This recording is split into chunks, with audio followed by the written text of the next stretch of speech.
But when the PS1 came out, and then the PS2 came out, because the PS2 was actually the most sold, actually the most sold console ever to this day.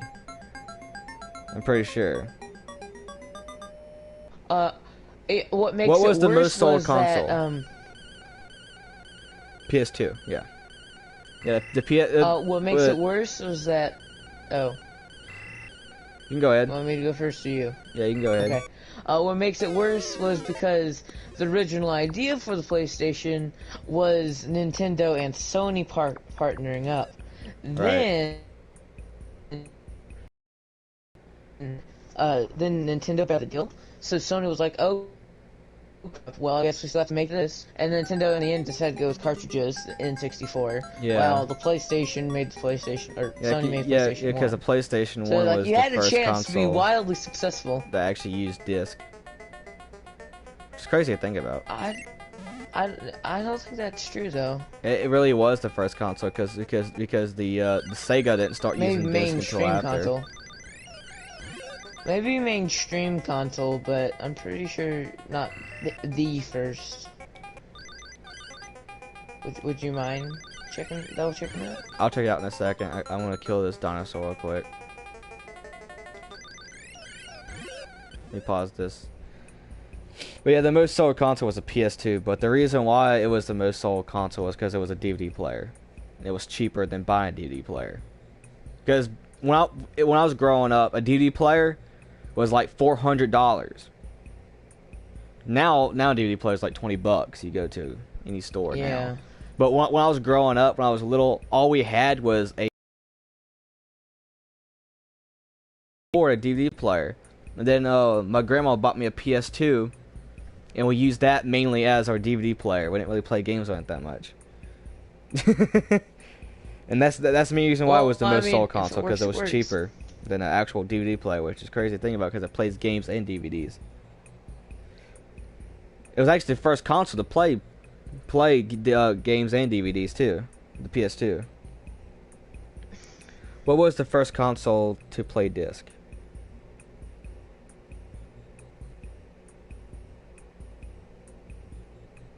Well, you said console, not system. Well, a console is a system. I know. Unless you talk about like PC, then yeah, I was thinking more like, I think Civilization was a PC game before PlayStation came out. Well, yeah, but I'm talking about like console wise, like home. Okay, then yeah, console. You're probably right. Would you mind still checking it out, maybe? Yeah, it said computers in 1980. But it was called floppy disk, which is still technically a disc, I guess. Yeah. But what was I gonna look up?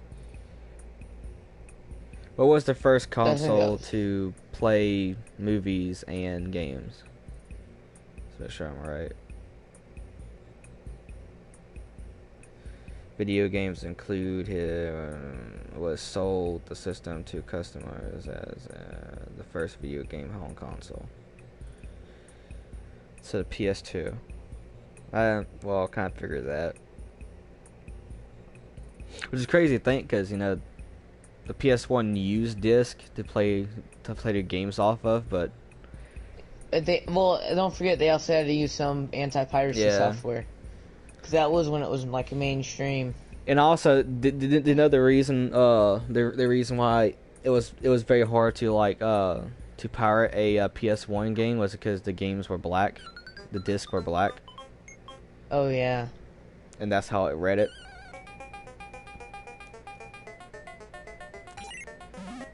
Which for some reason the PS2 didn't keep that black disc. Which I kind of always wondered why they didn't. Well, they get the black disc. I actually know the answer to this one. The reason for that was because they would get smudged easier, so that black would kind of come off or like get dusty. So it would. I always liked the black because it always made it harder to pirate and shit. It always had what?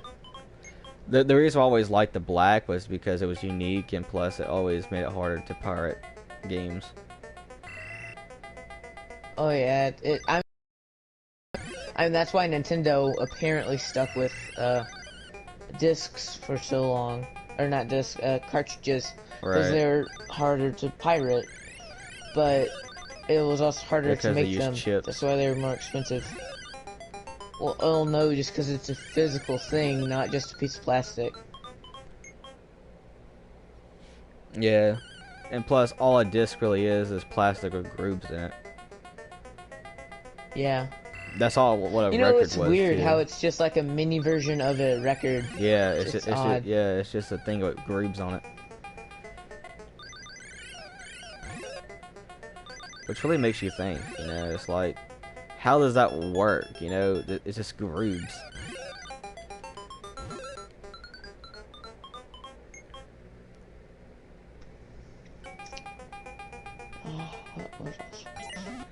Like, who thought of that? Like, putting grooves on something to make music and stuff. A few people in the 1800s when they made the first ever, what was it, like waxophone or something? Yeah, wait, you have to be a really smart person to think of that. Like, hey, let's put grooves in this thing and it makes sound. Like, I probably would never even think of that. Well, I mean, music boxes were around before record players, and they knew that, well, obviously, like, instruments in general, that, like, vibrating things made noise. Right. Like, you take the nearest, they just used that, and eventually just got smaller and smaller, like all technology has. Turn around. Damn it. I'm on round 6 of this. I used to suck at this game. I remember I would never get past round 1 when I was little. I still loved it, just I never got past round 1. I was always stuck in the first level. I was kind of like that in Pac-Man too when I was little. I was always stuck in the first level of Pac-Man when I was little. It was maybe because I didn't really understand the game, I guess.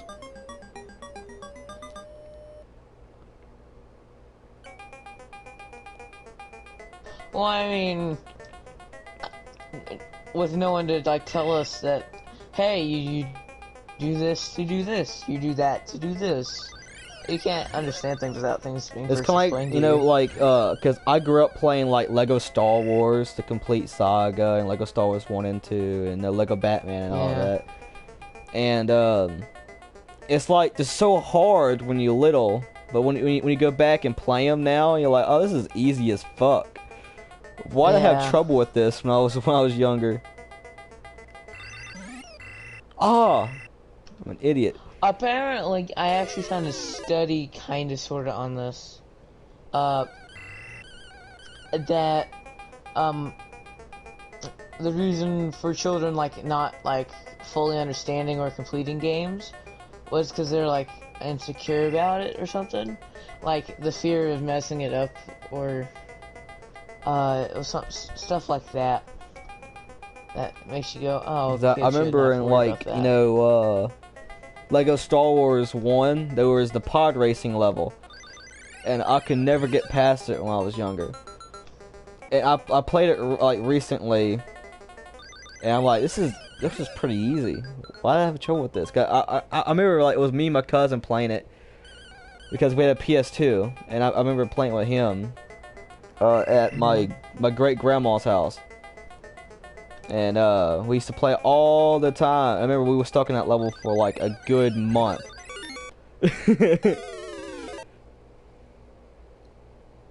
We had so much trouble with that fucking level. It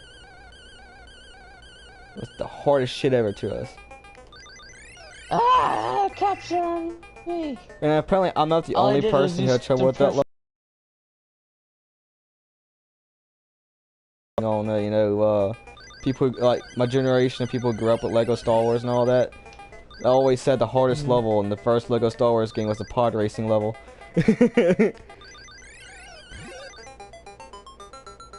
Oh, I thought that was hilarious when I read that. I was like, yep.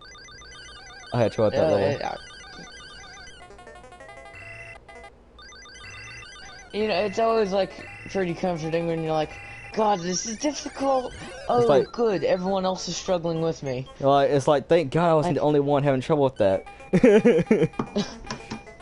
That's the way it felt. Like, So I was like, oh, thank God I wasn't the only person who had trouble with that level.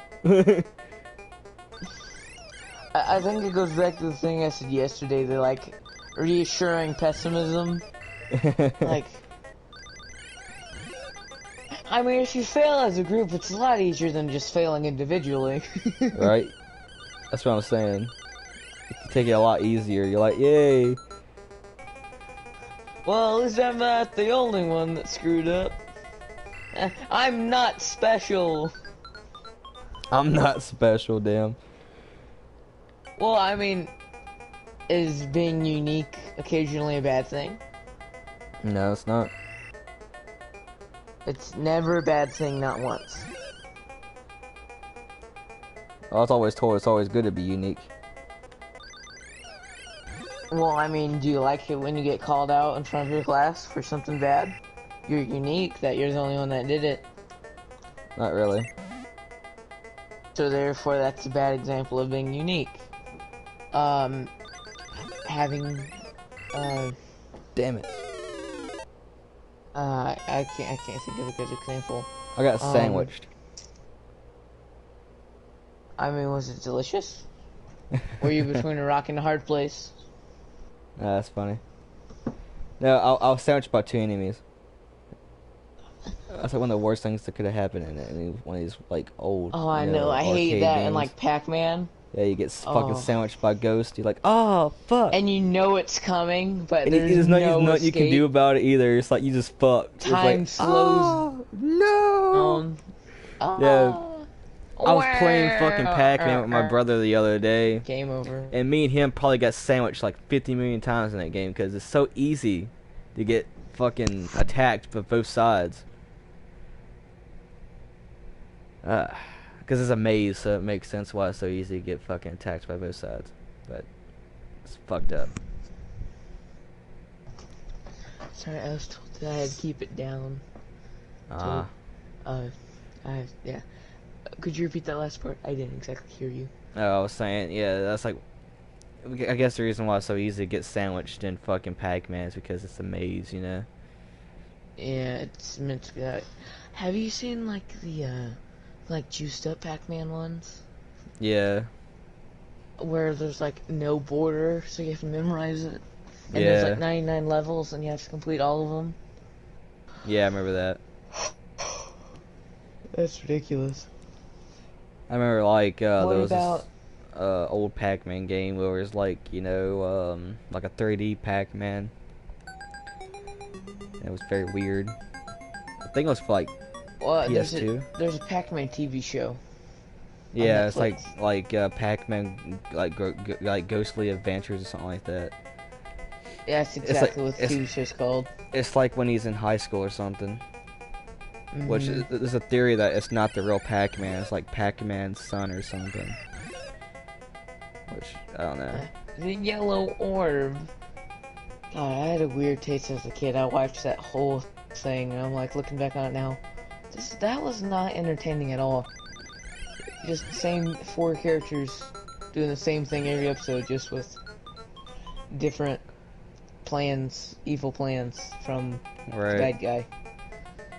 Like, oh, you fix it by running in and doing some unbelievably heroic thing. But... Oh, damn it, man. Got sandwiched again.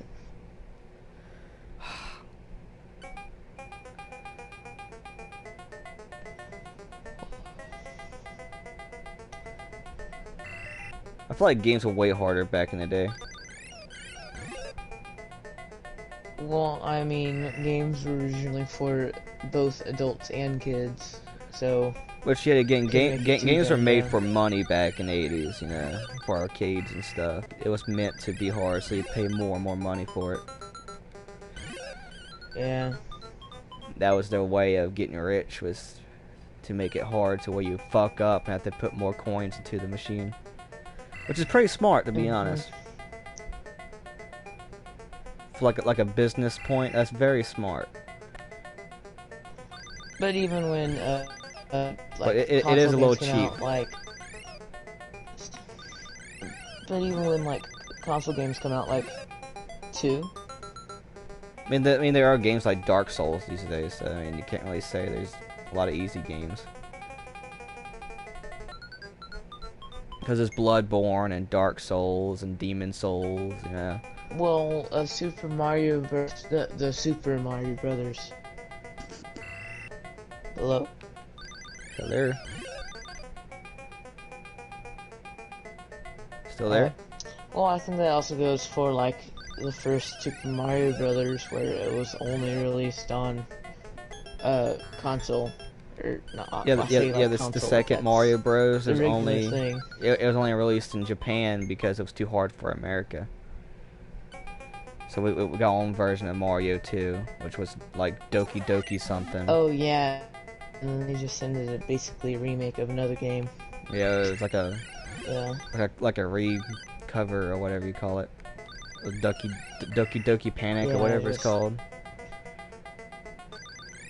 And then the worst thing was that was apparently all a dream. Like my uncle beat it, and like this whole game is nothing, it just turns out to be a dream. Yeah, they just say it's a dream in the game, and it's like, oh yeah, it's definitely a dream, all right. You just didn't want to release the actual Mario 2 in America,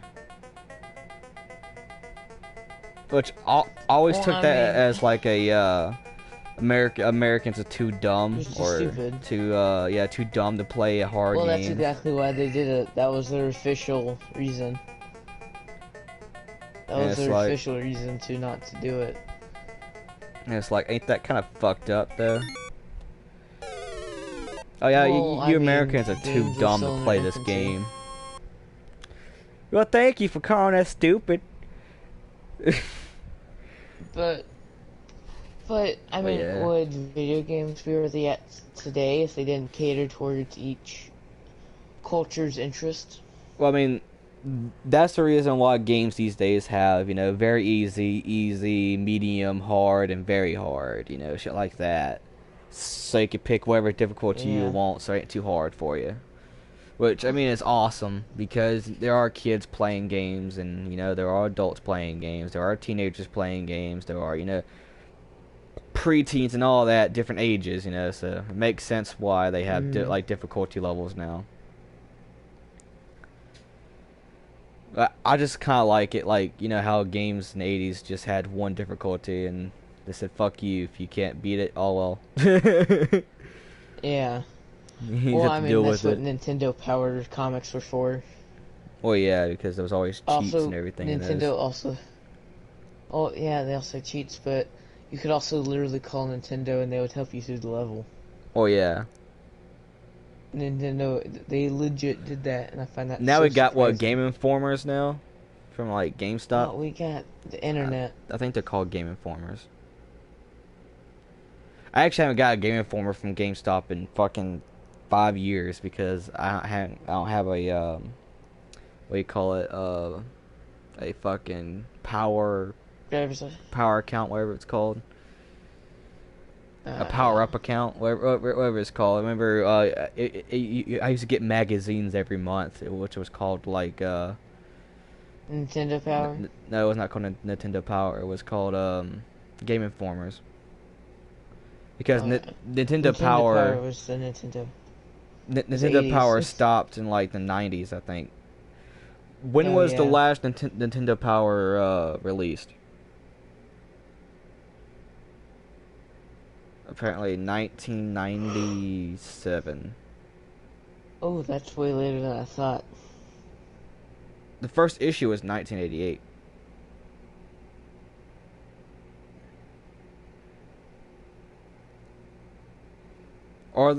Are they still making what is it called? Let's set it. Are they still making Game Informers? Are they still making Game Informers? Game Informer, Microsoft has created a new blah blah blah. But they're all online now. You have to pay like a monthly subscription for it. Or are they still making Game Informer magazines?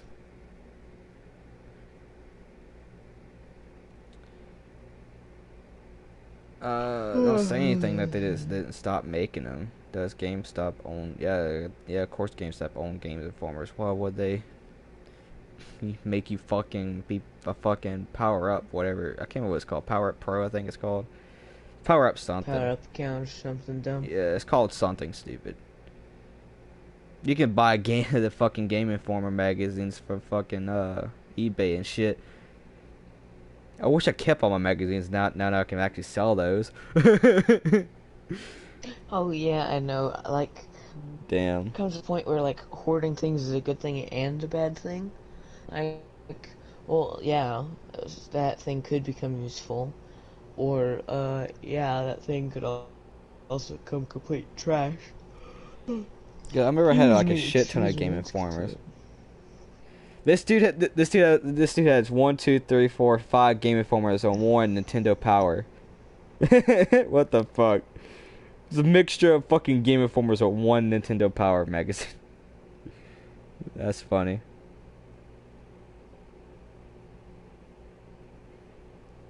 I haven't seen a Game Informer in forever. It's interesting though how like game media has evolved. Like you were talking about, it used to be magazines were how you got people involved. All right. Now it's the internet, social media.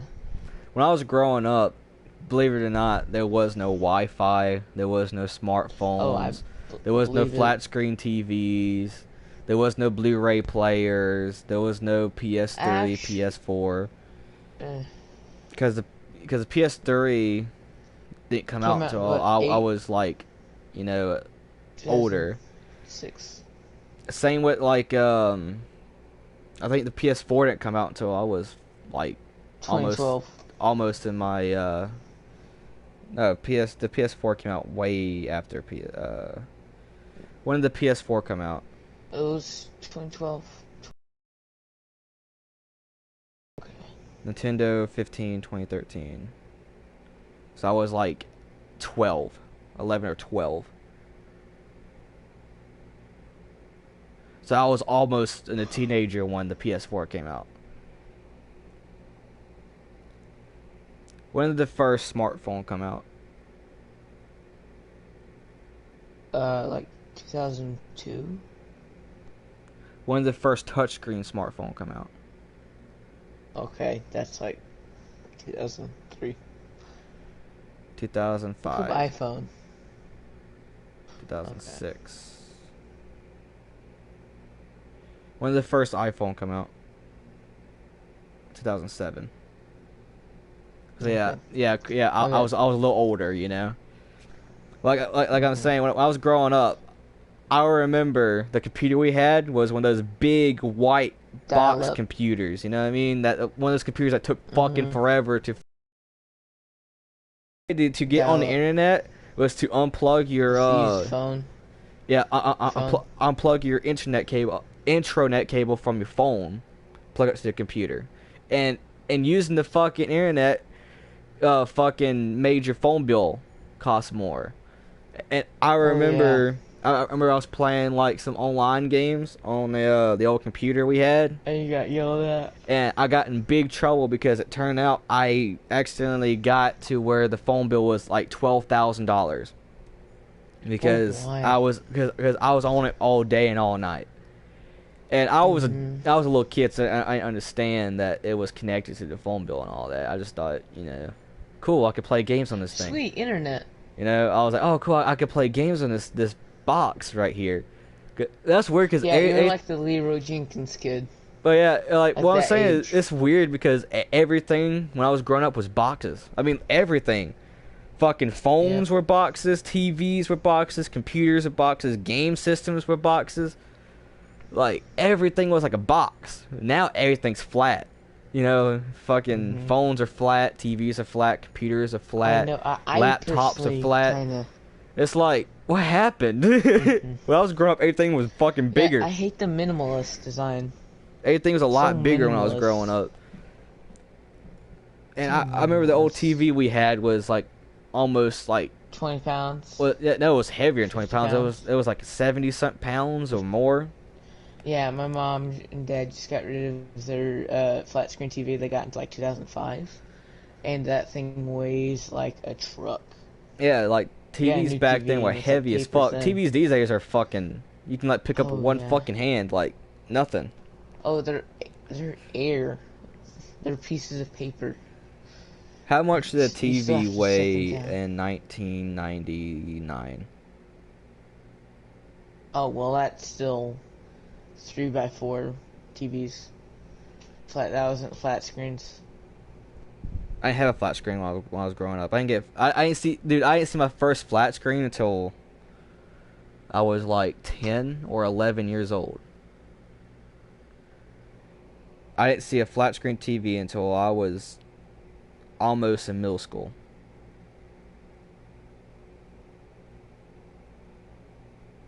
What's those old TVs called? C. What was those called? CT TVs, something like that. What was those TVs called? Well, that's What just are the Oh crap! I gotta get off. TV? Sorry to cut this conversation short, man. That's alright. CRT. Oh, They're called CRTs. Interesting. Yeah, I'm gonna stop finish this my. tomorrow? Yeah, of course, man. I want to finish. I'm gonna stop my.